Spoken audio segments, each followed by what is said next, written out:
안녕하세요. 오늘은 좀 특별한 경험담을 하나 가지고 왔습니다. 아, 네. 어떤 이야기인가요? 육아휴직 중에 스터디 카페를 인수하셨는데 이게 좀 상황이 복잡했어요. 복잡했다고요? 네, 운영은 서울에서 하고 사업장은 광주에 있었던 거죠. 와, 서울에서 광주요? 그 거리부터가 만만치 않았겠는데요? 그렇죠. 처음엔 열정이 막 넘치셨는데 금방 좀 예상치 못한 어려움에 부딪히셨다고 합니다. 아무래도 원격 관리 한계 같은 거였을까요? 네, 맞아요. 게다가 유일하게 믿었던 현지 관리 학생하고 소통도 잘 안 되고, 뭐랄까, 매출도 생각보다 좀 저조했다고 하고요. 아이고, 스트레스가 정말 크셨겠나요? 그런데 이분이 여기서 좌절하지 않으셨어요. 오히려 정말 독창적인 방법으로 인건비 거의 제로에 가까운 시스템을 만들어내셨다는 거 아닙니까? 인건비 제로요? 와, 그게 가능한가요? 스터디 카페에서? 네. 그래서 오늘 저희가 그 과정을 좀 자세히 들여다보려고 합니다. 단순 성공담이라기보다는 어려움 속에서 어떻게 창의적인 해결책을 찾았는지 그 부분에 주목해보면 좋을 것 같아요. 좋습니다. 정말 흥미로운데요. 자, 처음엔 이분이 인테리어가 너무 마음에 들어서 좀 덜컥 인수를 하신 거예요. 아, 인테리어에 반해서? 그럴 수 있죠. 네. 그리고 기존에 월급 한 60만 원 정도 받으면서 새벽 청소를 하던 학생 총무가 한 명 있었는데 그냥 그 친구만 믿고 운영을 시작하신 거죠.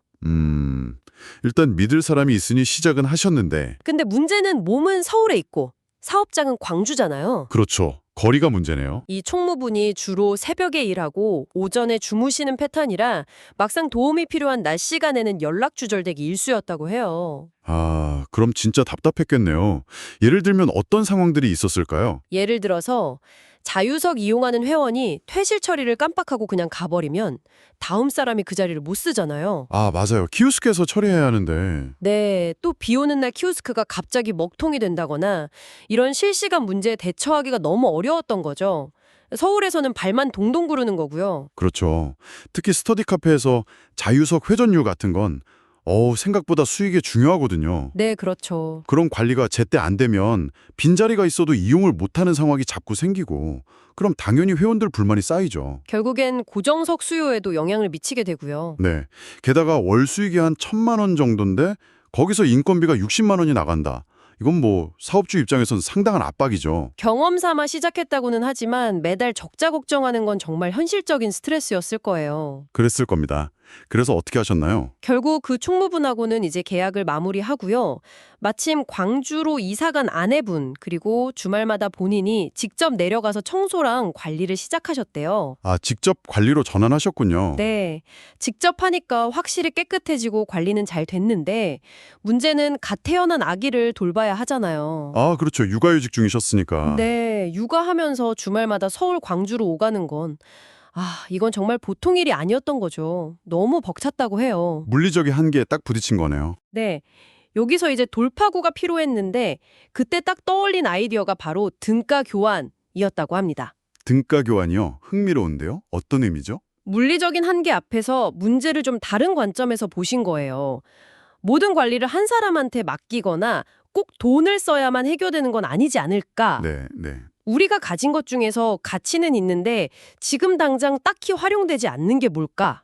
이렇게 고민하신 거죠? 아, 혹시 그게 스터디 카페 좌석이었나요? 비어있는 좌석? 맞습니다. 바로 그거였어요. 비어있는 좌석. 이걸 활용하자. 어떤 식으로요? 이걸 즉각적인 대응은 필요한데 노동 강도는 그렇게 높지 않은 업무들 있잖아요. 예를 들면요? 뭐 퇴실 처리 안 된 거 확인해서 처리하기, 간식 떨어진 거 채워 넣기, 화장실 휴지나 비누 같은 비품 확인해서 채우기 이런 것들이요. 아, 그쵸. 꼭 필요한데 사람이 계속 붙어있을 필요는 없는 그런 일들. 네, 이런 업무들이랑 좌석 이용권을 교환하자. 이렇게 된 거죠. 현금이 아니라 가지고 있는 자원을 활용하자는 발상이 정말 신선했어요. 와, 정말 기발한데요? 현금 지출 없이 문제를 해결하려는 시도네요. 그래서 바로 실행에 옮기셨습니다. 당근 마켓 아시죠? 네, 알죠. 거기에 실시간 관리하면서 공부하실 분 구합니다. 좌석 제공해드려요. 이렇게 공고를 올렸는데 세상에 23명이나 지원을 했다는 거예요. 네, 23명이요. 좌석 하나 준다는 조건이에요? 네, 저도 듣고 정말 놀랐어요. 그만큼 공부할 공간이 필요한 학생들이 많았던 거겠죠. 와, 대단하네요. 그래서 어떻게 뽑으셨어요? 처음에는 남학생, 여학생 각 한 명씩 뽑아서 층별 관리랑 화장실 비품 관리 같은 걸 맡겼어요. 근데 이게 생각보다 효과가 너무 좋았던 거죠. 효과가 좋았군요. 네, 그래서 점차 업무를 더 잘게 쪼갰어요. 아예 세분화를 한 거죠. 아, 업무 분할. 그게 중요했겠네요. 맞아요. 예를 들면 평일 화장실 청소 담당 학생, 주말 화장실 청소 담당 학생, 그리고 책상 및 바닥 청소 담당 학생 이런 식으로요. 각각 다른 학생에게 좌석을 제공하면서요? 네, 맞아요. 전부 다 좌석 제공 조건으로요. 이게 핵심 전략이었던 것 같아요. 업무 분할. 사실 학생들한테 무급으로 일을 맡기면 뭐랄까 책임감 문제나 관리의 연속성 같은 게 좀 걱정될 수도 있잖아요. 그렇죠. 아무래도 부담스러울 수 있죠. 그런데 한 명한테 너무 많은 걸 맡기는 대신에 평일 화장실, 주말 화장실, 바닥, 실시간 관리 이런 식으로 업무를 아주 잘게 나눈 거예요. 네. 그래서 최종적으로는 5개 좌석을 제공하고 5명의 학생이 각자 맡은 구역이랑 업무를 책임지는 그런 시스템이 딱 만들어진 거죠. 아, 5개 좌석에 5명. 그럼 좀 덜 선호되는 좌석을 활용했을 수도 있겠네요. 네, 아마 그랬을 가능성이 높죠. 어쨌든 학생들은 무료로 공부 공간을 얻어서 좋고 운영자 입장에서는 인건비 부담 없이 관리가 돌아가니까 진짜 양쪽 다 이득인 구조를 만든 셈이에요. 야, 정말 윈윈이네요. 그래서 결과는 어땠나요? 이 시스템이 잘 작동했나요? 결과는 정말 놀라웠다고 해요. 5명의 무급관리 학생들 덕분에 관리는 이전보다 훨씬 더 꼼꼼해졌대요. 오히려 더요? 네. 아무래도 여러 명이 각자 맡은 구역을 신경 쓰니까요. 그리고 무슨 문제가 생기면 학생들이 여러 명 있으니까 서로 연락해서 더 빠르게 해결하는 시스템도 자연스럽게 만들어졌고요.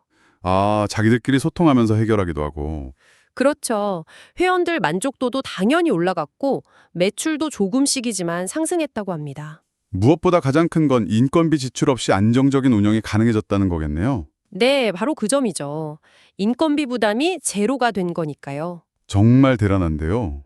그리고 더 놀라운 건 이 독특한 시스템이 나중에 스터디 카페를 매각할 때 아주 결정적인 역할을 했다는 겁니다. 아, 매각할 때요? 어떻게요? 다음 인수자가 약간 자동 운영, 그러니까 소위 말하는 오토 시스템을 원했는데 이 5명의 학생 관리 시스템이 거기에 딱 부합했던 거죠. 아하, 추가 인력 고용 없이도 돌아가는 시스템이니까 매력적이었겠네요. 네, 그래서 인수자에게 크게 어필해서 성공적으로 매각까지 이어질 수 있었다고 하네요. 와, 시작부터 마무리까지 정말 드라마틱한데요. 그렇죠. 오늘 저희가 살펴본 이야기는 단순히 비용 절감 노하우 이걸 넘어서는 것 같아요. 맞아요. 문제 해결 방식 자체에 대한 어떤 중요한 통찰을 주는 것 같습니다. 없는 것을 아쉬워하기보다는 내가 가진 것 중에서 교환할 만한 가치를 찾아내는 그 관점의 전환, 이게 정말 중요했던 것 같아요. 네, 비어있는 좌석이라는 자원과 꼭 필요한 관리 업무를 연결시킨 그 등가 교환 발상, 저도 정말 인상 깊었습니다. 네, 특히나 그 부담될 수 있는 일을 여러 사람이 나눠서 맡도록 잘게 쪼갠 전략, 그게 정말 현실적인 해결책이 된 거죠. 맞습니다. 한 사람에게 모든 짐을 지우지 않은 지혜가 돋보였어요. 혹시 지금 이걸 듣고 계신 여러분 중에서도 뭔가 해결하기 어려운 문제나 좀 부족한 자원 때문에 고민하고 계시다면 네, 이 사례처럼 한번 등가 교환의 렌즈로 지금 상황을 다시 한번 바라보시는 건 어떨까요? 어쩌면 나에게는 너무 당연해서 그 가치를 미처 몰랐던 무언가가 있을 수 있거든요. 네, 맞아요. 다른 누군가에게는 그게 정말 꼭 필요한 자원일 수도 있습니다. 여러분의 비어있는 좌석은 과연 무엇일지 한번 찾아보시는 것도 재미있을 것 같습니다. 오늘 저희가 함께 파고든 이야기가 여러분의 생각에 작은 불씨 하나를 지폈기를 바랍니다. 다음 시간에 또 흥미로운 분석으로 찾아뵙겠습니다.